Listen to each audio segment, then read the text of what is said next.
Thank you very much, and thank you for everyone who is staying here. It's a challenge to be last speaker, but I do hope that the topic is interesting for you. That is why you're here. So please be active and say everything you want, because your opinion is very important for us. Who we are training academies and university working group inside of ISSA mining, and you can see us in faces. You heard some of us today, and almost most of us have scientific degree and also background from our practical work. I'm currently also health and safety manager in gas extracting company. And this topic is really touch our heart. Our motto is we take care of the future. That is why we work together. What I would like to represent to you, but actually now I see that probably you cannot see my slides. Again, this problem or something like that. Yeah, just me try again.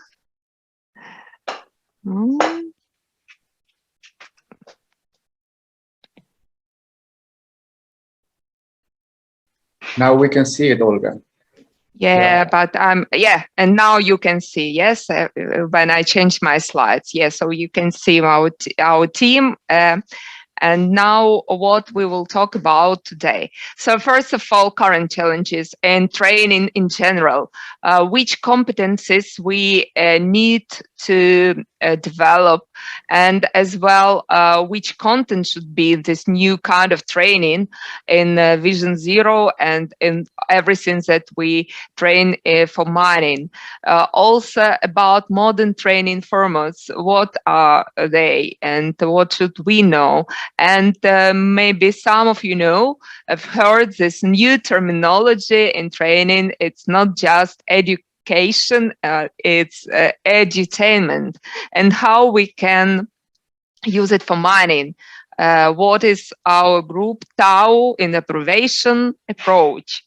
Let's go to challenges. Challenges are the following. First of all, we now have a huge amount of information, so-called democratization of information. And it's good from one hand, but from another hand, we have fatigue syndrome from information. So we're tired, it's a lot. Another problem, we have a lack of time for study. Maybe some of you would say, well, so I just was trained a week ago, but if we count in our life, we just pay 1% of our life for studying. Another researchers show 24 minutes per week for adult for studying. It's not too much. We need more because we need new knowledge. Another point is saving our internal sources, because we say, well, we are lazy, we don't have time, but in reality we are not lazy, but we save our sources for all this VUCA world. Again, another point is about skills. One of them are outdated. By 2025, we expect 100 million old working places will disappear, but we still keep training new generation and current our employees with the same skills.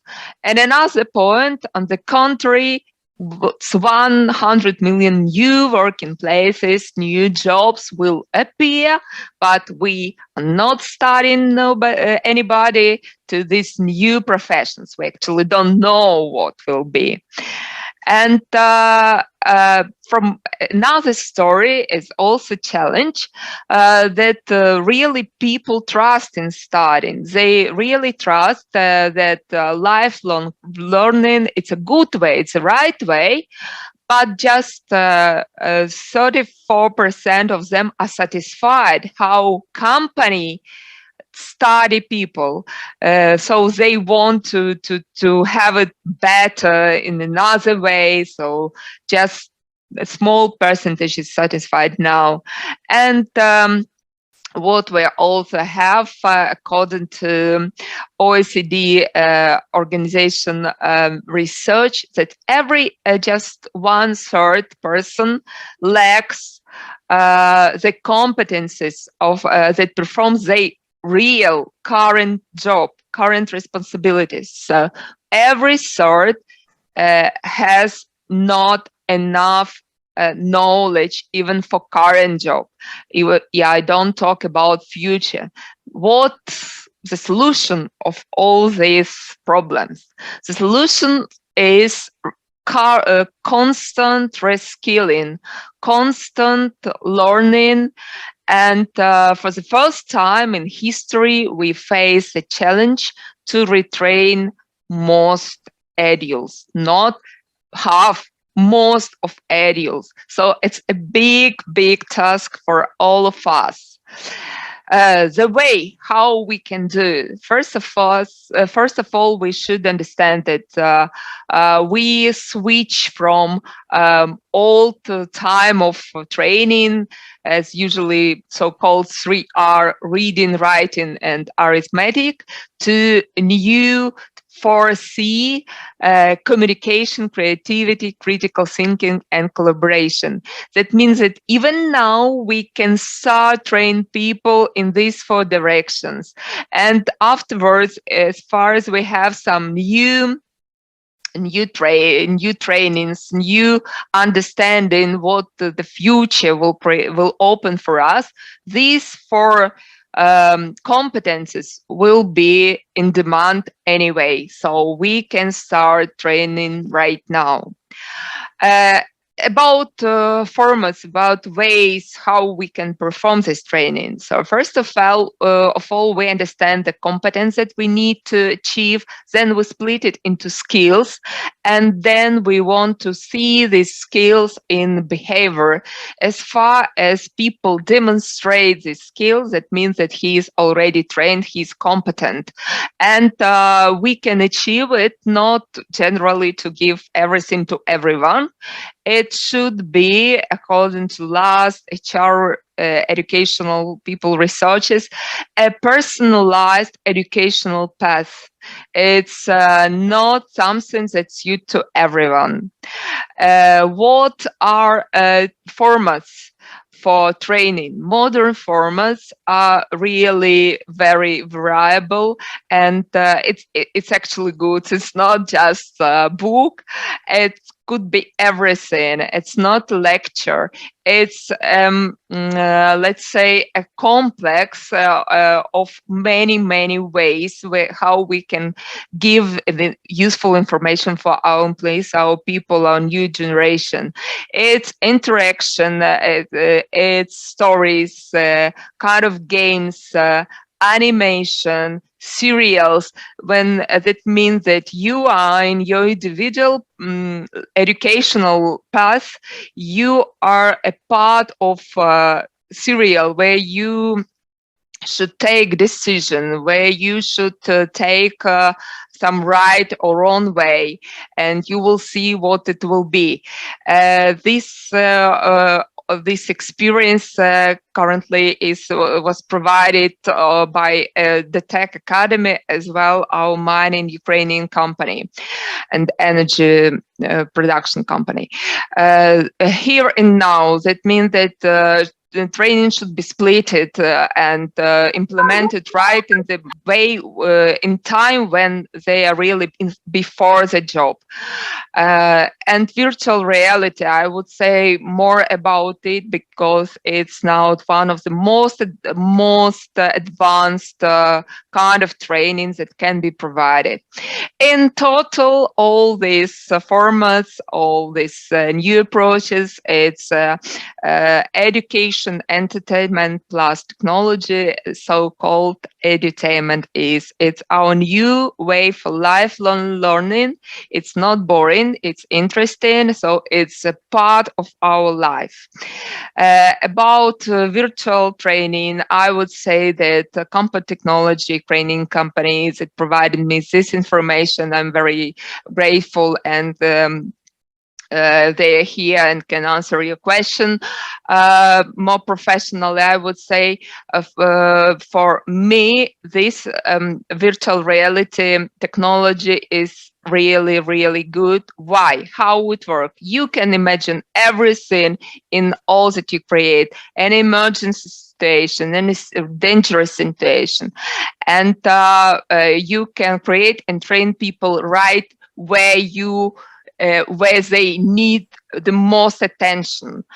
And also, what is really valuable for us, you can have reporting from the training where you can see where, for example, the most mistakes were done, and then you correct it and go deeper and do something to correct the behavior, the skills of your people, right? Having the report how they went through all this VR individual paths.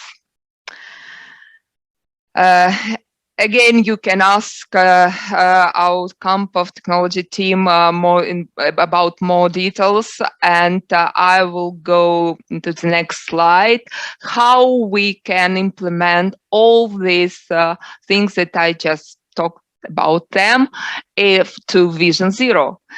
And of course, we see a new training, Vision Zero, using all these formats, all these new approaches, all these competencies that we need to develop.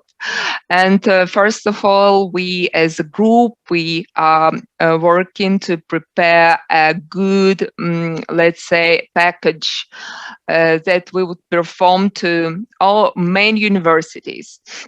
You will see in the next slides a list of these universities, but if you want to suggest your university to make some, trials, please, you are very welcome.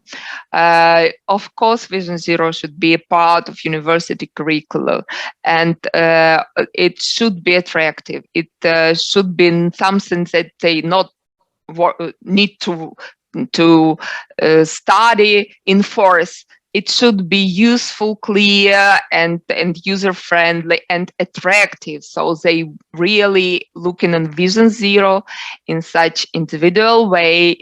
Every student, every employee should say, yes, I want it. I want to study this. It is our aim. So as promised, I said you that you will see a university list of universities that we will work with them in the first line, but please, you are very welcome to join, to suggest your programs, to suggest something that you want to see in this, let's say, basic Vision Zero format of training. All other steps like Vision Zero student championships and everything we can create, as I said, to support the way of training in gaming mode. Thank you very much. I tried to be short, and I leave you my contacts. It's LinkedIn, and you can just write me directly.